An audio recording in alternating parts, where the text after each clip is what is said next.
Hello my dear upcoming mechanical engineers, कैसे हैं आप लोग। Very warm welcome to our YouTube channel once again. As you know that my dear student, अभी हम लोग study कर रहे हैं मैकेनिकल का master course subject wise. And सबसे पहले जिस सब्जेक्ट को हम लोग स्टडी कर रहे हैं that is your engineering mechanics. And ये हो जाएगा हम लोग का 6th लेक्चर। इससे पहले आपका 5 लेक्चर आ चुका है इंजीनियरिंग मैकेनिक्स में। एंड हम लोग का अभी टॉपिक का बात करें तो अप्लाइड मैकेनिक्स चल रहा है, जिसमें से हम लोग पढ़ रहे हैं फोर्स एंड फोर्स सिस्टम। ठीक है, पहला जो वीडियो आया था फर्स्ट लेक्चर वो मेरा इंट्रोडक्शन था। उसके बाद जो चल रहा है ना वो मेरा फोर्स एंड फोर्स सिस्टम ही चल रहा है। ये एक बड़ा टॉपिक है और काफ़ी इंपॉर्टेंट टॉपिक है।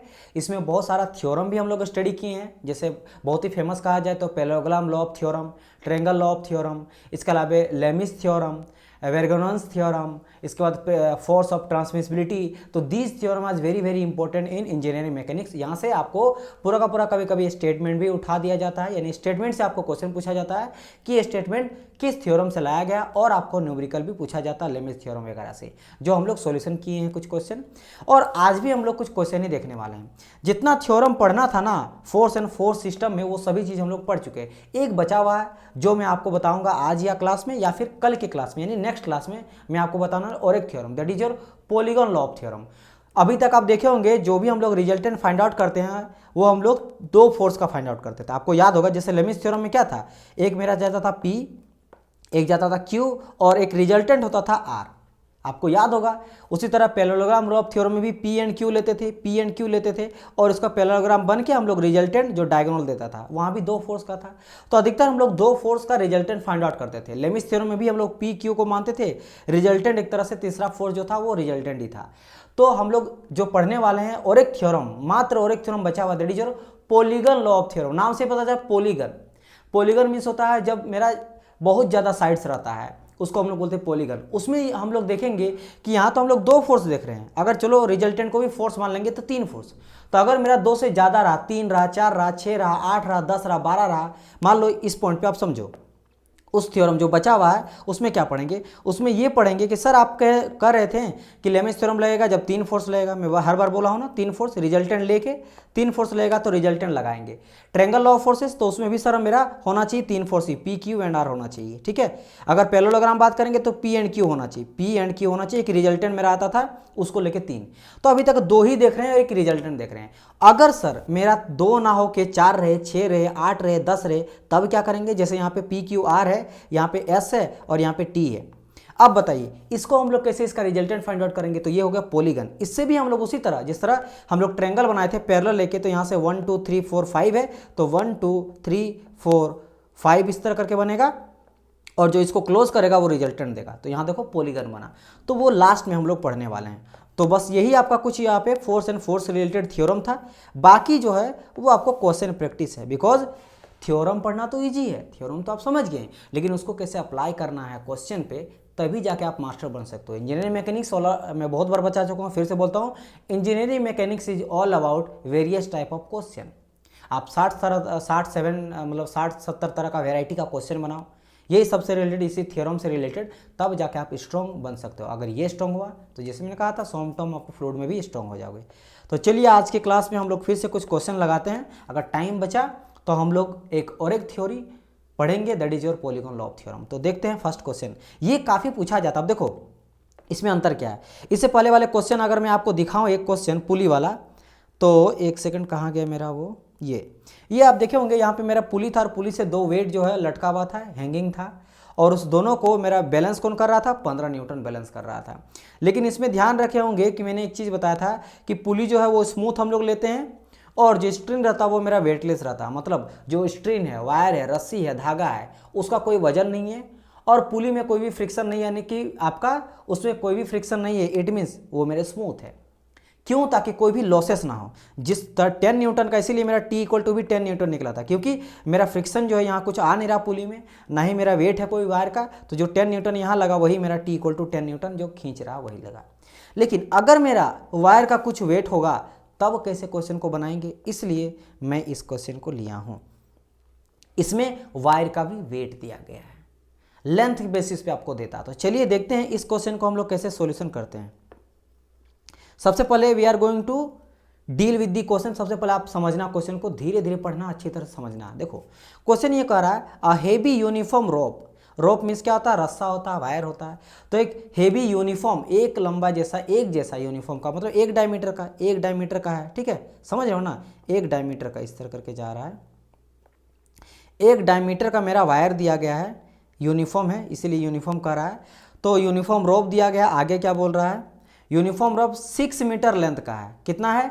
6 मीटर लंबा है। लेकिन देखो यहाँ पे वेइंग 50 न्यूटन पर मीटर, मतलब हर एक मीटर में वो 15 न्यूटन का लोड कैरी कर रहा है, लोड ले रहा है। तो यहाँ पे वेटलेस नहीं है, वेट है उसका।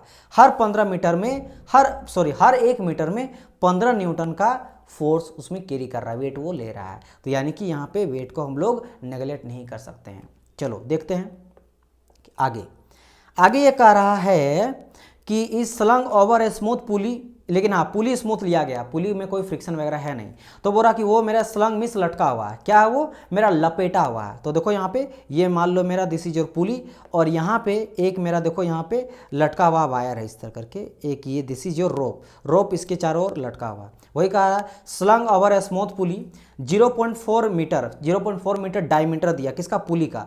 0.4 मीटर इसका डाया दिया गया है, dia, and carries weight of this much. W1 weight वो कैरी कर रहा है, जैसे यहाँ पे देख रहे हो W1 वेट या कि 45 न्यूटन का वेट कैरी कर रहा है, वो मेरा क्या? रोप, इतना न्यूटन का। एंड दूसरे तरफ मेरा 90 न्यूटन का वेट को कैरी कर रहा है। तो आपको ये डिटरमिन करना है कि length of X and Y in equilibrium position, जब मेरा इक्विलिब्रियम रहेगा तब आपको फाइंड आउट करना है एक्स एंड वाई लेंथ। अब देखो बच्चा यहाँ पे क्या सोचेगा, बच्चा यहाँ पे ये सोचेगा सर जी इक्विलिब्रियम, पहले तो इक्विलिब्रियम समझो कि यहाँ देखो आप बोलोगे सर 45 न्यूटन जो है नीचे, ये ऊपर, ये बैलेंस किया हुआ है, मतलब अब इससे यहाँ पे इसी तरह करके रहेगा, ना तो ऊपर होगा ना नीचे होगा, होता नहीं है। एक तरफ ज़्यादा वेट रहता है, एक तरफ कम वेट रहता है। कभी आप किसी चीज़ में जैसे जो तुला यूज किए होंगे आप लोग, उसमें जो वेट हम लोग वेही करते हैं, ठीक है, उसमें देखो जब ज़्यादा वेट तरह रखोगे तो बैलेंस बनाने के लिए आगे पीछे होगा, फिर जाके एक जगह रुक जाएगा। तो ये बैलेंस है। तो बैलेंस बोल रहा कि अब बताओ जो लेंथ है रोप का वो बताइए एक्स एंड वाई। आप बोलोगे सर जी ये तो 6 मीटर दिया गया, आंसर तो हो गया। नहीं, यहाँ पे बोला एक्स एंड वाई, थोड़ा सा ध्यान से देखो तो एक्स एंड वाई कहाँ से कहाँ तक दिया है। मेरा वायर कहाँ से कहाँ तक जा रहा है, देखो मैं रेड से दिखा रहा हूँ, वायर मेरा यहाँ से लेकर यहाँ तक है, लेकिन एक्स एंड वाई कहाँ से कहाँ तक दिया है? यहाँ से लेकर यहाँ तक एक्स दिया है और यहाँ से लेकर यहाँ तक वाई दिया है। तो आपको सिर्फ यही लेंथ फाइंड आउट करना है। इस लेंथ को, यहाँ से लेकर जो यहाँ तक लेंथ है, इस लेंथ को मुझे नहीं लेना, मतलब इस लेंथ को यहाँ पे कंसिडर नहीं किया गया, उसको नेगलेक्ट किया गया। तो पहले मुझे उसको हटाना पड़ेगा। अब यहाँ कैसे हटेगा? दिमाग थोड़ा लगाना भाई। पेरीमीटर लगाएंगे सर्कल का पेरीमीटर, तो पेरीमीटर का हाफ कर देंगे, क्योंकि देखो नीचे तरफ तो कुछ है नहीं, ऊपर वाला हाफ कर देंगे, माइनस कर देंगे। तो जो भी 6 रहेगा ना, उस 6 में माइनस कर देंगे उसके पेरीमीटर का जो भी लेंथ है। पेरीमीटर की यू नो दैट एक सर्कल को अगर आप खोल दो, एक सर्कल रहता है ना तार, इस तार को खोल के इस तरह लंबा कर दे, इसी सर्कल को घुमा देंगे तो मेरा वायर बन जाएगा। तो पेरीमीटर बेसिकली लेंथ दिखाता है। कौन सा लेंथ बताता है? मेरा ये लेंथ बताता है। अगर मान लो यहाँ से स्टार्ट किए और ये घूम के यहाँ से यहाँ तक पहुँच गए, तो घूम के पहुँचेंगे तो कितना लंबाई, वही पेरीमीटर देता है। तो अगर उसका हाफ कर देंगे तो मेरा हाफ देगा, वही हाफ को यहाँ से घटा देंगे ब्लैक वाला, तो मेरा 6 मीटर में ब्लैक घटा देंगे तो मेरा एक्स और वाई पता चल जाएगा। वही आपसे यहाँ पे पूछा गया है। तो देखो कि इस क्वेश्चन को कैसे हम लोग बनाते हैं, राइट। तो समझ गए होंगे क्वेश्चन क्या कह रहा है। अब देखो, तो लपेटा हुआ जो है वो लेंथ नहीं है, उस लेंथ को कंसिडर नहीं यहाँ पे करना, क्योंकि लपेटा हुआ जो है वो वेट को कैरी नहीं कर रहा है, लपेटा हुआ जो है। क्योंकि यहाँ पे डायरेक्ट बोला एक्स एंड वाई आपको फाइंड करना है, एक्स एंड वाई आपको फाइंड। एक सेकंड, यहाँ पे पीला को भी हटाना था। चलिए मैं पूरा हाईलाइट को भी हटा देता हूँ।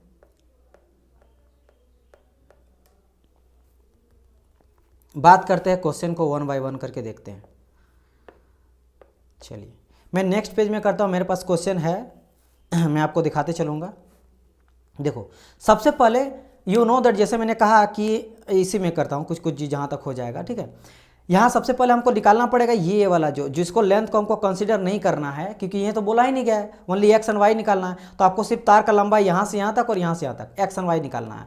जो पेरीमीटर जो आधा घेर रहा ना ये ब्लैक वाला, इसको नहीं निकालना है। तो पेरीमीटर निकालना पड़ेगा। और पेरीमीटर क्या होता है यू नो दैट। तो यहाँ पे सबसे पहले हम लोग लेंगे लेंथ ऑफ रोप ओवर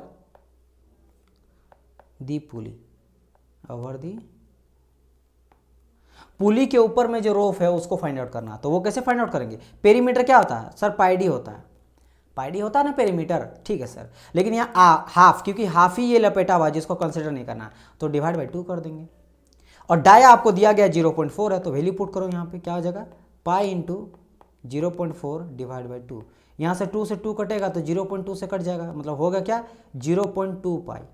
ये मेरा निकल जाएगा, निकलेगा कि नहीं? मतलब आप बोल सकते हो कि यहाँ पे 0.2 पाई को अगर मैं कैलकुलेट करूँ तो आपको क्या मिलने वाला है? That is your 0.6283 meter. Meter में दिया गया, याद रखना डाया यहाँ पे मीटर में दिया गया है, इसीलिए यहाँ पे मैंने मीटर पे लिखा है। समझ आया कि नहीं? मीटर में तो ये भी मीटर में आएगा, ठीक है। तो यहाँ पे मेरा क्या निकल गया? This is the length of the रोप। क्या है? Length of the rope over the पुली, जिसको कंसीडर नहीं करना, मतलब इसको घटाना है अगर मुझे एक्स एंड वाई चाहिए, क्योंकि एक्स एंड वाई आपको यहाँ से लेकर यहीं तक कंसीडर करना है। किसको कंसीडर नहीं करना है? मैं बहुत बार बता दिया हूँ, यहाँ से लेकर यहाँ तक कंसीडर नहीं करना है, ठीक है। इस वाले को, इस वाले सेक्शन को कंसीडर नहीं करना। तो चलो हम लोग घटाते हैं किससे? 6 से। टोटल लेंथ आपको पता है, क्वेश्चन में दिया गया था 6 mm लंबा है, 6 मीटर लंबा है मेरा रोप। तो मैं क्या करूंगा? यहाँ से करूंगा हैंगिंग जो मेरा रोप है, हैंगिंग जो लटका हुआ है, हैंगिंग लेंथ ऑफ रोप कैसे निकालेंगे? 6 में मुझे माइनस करना पड़ेगा। किस में माइनस करना पड़ेगा? 6 में माइनस करना पड़ेगा 0.628। एक सेकंड, वहाँ जगह नहीं मिल रहा मुझे।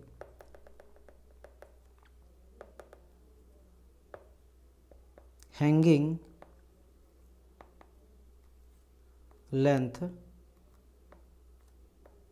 Of rope is equal to 6 minus 0.6283 घटाएंगे।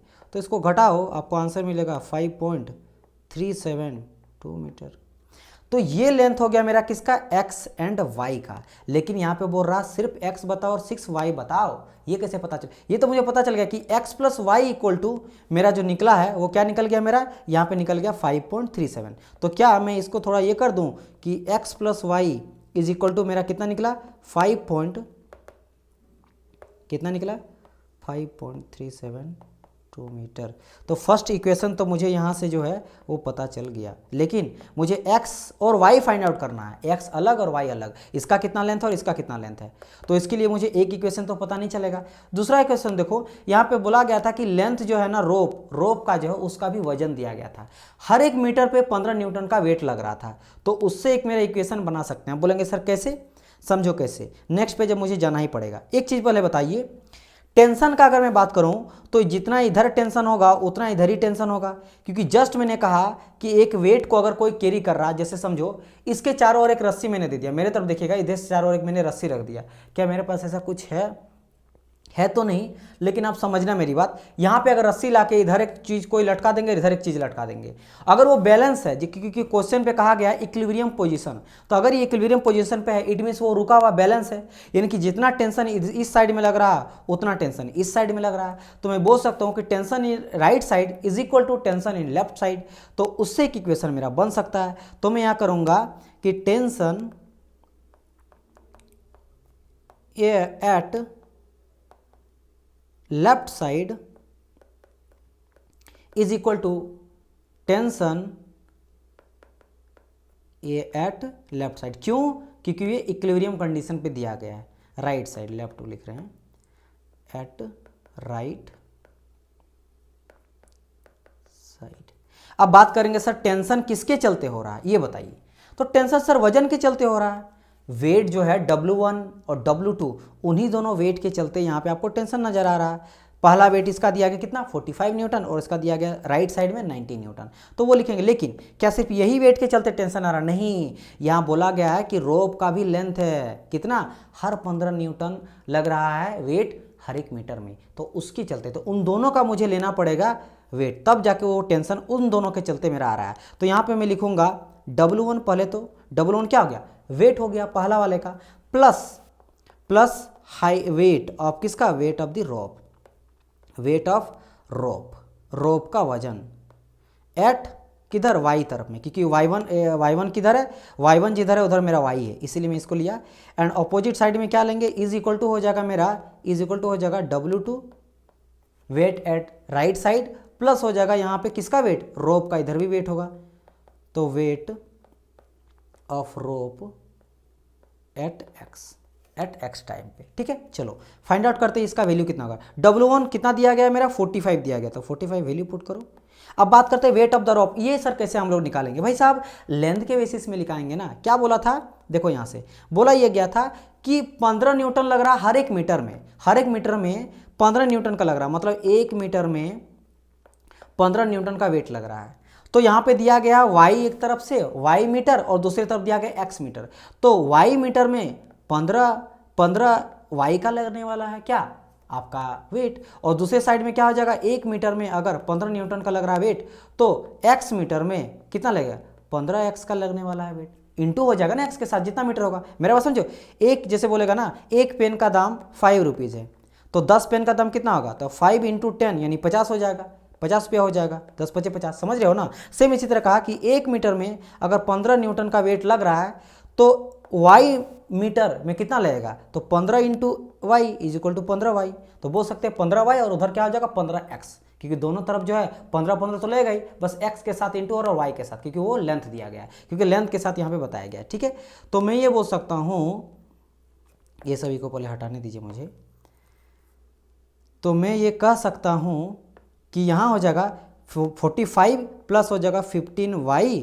क्योंकि इस साइड में मेरा y दिया गया था और 45 है। ठीक है, और इस साइड में 90 है, तो यहाँ क्या हो जाएगा मेरा इज इक्वल टू 90 प्लस इधर भी 15 रहने वाला है, क्योंकि 15 हर मीटर में लग रहा है, लेकिन मीटर कितना लेंथ का है, मान लो x मीटर का है। अब x के जब कुछ भी आए, 10 आए 8 आए, जितना मीटर आए, चलिए। तो यहाँ से अगर मैं यहाँ पे कैलकुलेट करूँगा तो क्या करूँगा ना, देखो यहाँ से मैं ये सिंपल करता हूँ, 90 है ना उधर, तो मैं एक काम करता हूँ यहाँ से कि कर देता हूँ, पहले घटाते हैं, तो हो जाएगा यहाँ पे 15y ले लेते हैं, माइनस इधर कर देते हैं 15x इज इक्वल टू हो जाएगा 90 माइनस 45। तो यहाँ से अगर मैं कॉमन ले लेता हूँ 15 को, तो क्या हो जाएगा y minus X is equal to 45, और 15 3 जा यहाँ कट जाएगा ना 45, तो क्या आ जाएगा y minus X equal to 3। तो दो इक्वेशन मुझे यहाँ पे मिला, बस हो गया, और क्या, खेल ख़त्म। एक इक्वेशन मेरा y minus X equal to 3 मिला, एक मिला था x plus Y equal to 3। अब दोनों से क्या हम लोग नहीं कर सकते हैं भाई, दोनों को सॉल्यूशन करके, दोनों को इक्वेशन 1 और 2 मान के इसको दोनों को सॉल्यूशन कर देंगे। तो चलो वही करते हैं, आप इसको इक्वेशन 1 मान लिए, इसको इक्वेशन 2 मान लिए, फिर हम लिखते हैं from equation 1 and 2, from equation 1 and 2। पहले वाले में क्या आया था भाई, पहले वाले में आया था यहाँ पे आपका x plus Y equal to 5.372, X plus Y equal to, एक सेकंड y प्लस एक्स लिख देते हैं, दोनों के साथ ये हो जाएगा भाई, x प्लस वाई बोलो या फिर y प्लस एक्स बोलो, बात एक ही है। मैं क्यों कर रहा हूँ मैं आपको समझा रहा हूँ, 5.372 इसलिए क्योंकि यहाँ देखो y माइनस एक्स है, इसीलिए y minus X equal to 3। अब देखो इसको सॉल्यूशन कर दो, और क्या, y कट जाएगा, y कट जाएगा, यहाँ से बचेगा क्या 2y, तो यहाँ आ जाएगा मेरा 2y is equal to 2y जुड़ गया, तो यहाँ भी जोड़ देंगे तो 538 आ जाएगा, 8.372। तो y इक्वल टू क्या आ जाएगा, y इक्वल टू यहाँ से कटेगा तो 4 आ जाएगा, 4.186 आएगा, क्योंकि 372 का हाफ क्या आ जाएगा 186। तो यहाँ से डायरेक्ट मैं इसको अगर काटूँ तो कितना कट जाएगा, यहाँ पे मैं डायरेक्ट यहाँ पे लिख देता हूँ आप लोग को, क्या आ जाएगा यहाँ से y इक्वल टू आ जाएगा मीटर में आता है, तो ये आपका हो जाएगा। ठीक है, ये हो गया y इक्वल टू। अब बात करेंगे x इक्वल टू, तो यहीं पे मैं x कर देता हूँ, किसी की भी वैल्यू कहीं भी पुट कर दो, आपका आंसर वैल्यू मिल जाएगा, जैसे हम लोग इक्वेशन 1 में ही पुट करते हैं। तो पुट द वैल्यू यहाँ लिखेंगे, put the value of y at equation 1, तो क्या था y equal to 4.186 minus X equal to 3, तो क्या आ जाएगा यहाँ पे 4.186 माइनस इधर 3 कर देंगे, उधर x कर देंगे, तो 3 अगर जाएगा तो कितना बचेगा यहाँ पे x इक्वल टू, तो x इक्वल टू बन जाएगा 1.186। तो बस आ गया यहाँ से आंसर, और x और y इक्वल टू मिल गया। तो आंसर मुझे यही तो फाइंड आउट करना था ना, length of the rope X and Y, बस उस पेरीमीटर हाफ को हटाना था। तो x मिल गया और y मुझे मिल गया यहाँ से आंसर। ये तो ये दोनों का दोनों मेरा क्या है, दीज माई आंसर्स, ये भी मेरा आंसर है और ये भी मेरा आंसर है। ठीक है, तो इस तरीके से आप लोग इस तरीका का अगर वेट दिया रहेगा तो उस तरीके से लेंथ फाइंड आउट करने का भी कभी बोलता है तो रोप का, तो हम लोग ऐसे फाइंड आउट करेंगे। समझ आया कि नहीं किस तरीके से सॉल्यूशन करना है। आई होप सो कि आप लोगों को क्लियरली समझ में आ गया होगा कि इस तरीके के क्वेश्चन को कैसे हम लोग डील करते हैं। ठीक है, चलो अब थोड़ा सा बात करते हैं, एक वन लाइनर क्वेश्चन देख लेते हैं। बोल रहा है the Lami's theorem is applicable only for, चलो भाई लेमिस थ्योरम का बात करा कि लेमिस थ्योरम एप्लीकेबल फॉर, ये तो बहुत बार बता चुके हैं। चलिए फटाफट आंसर आप लोग बोलिए। पहला क्या बोल रखा है, पहला बोल रहा है कि बताइए कोप्लेनर फोर्स के लिए करते हैं। कोप्लेनर, हाँ करते तो हैं, कोप्लेनर के लिए करते हैं कि नहीं करते हैं। कंकरेंट, हाँ ये भी होता है।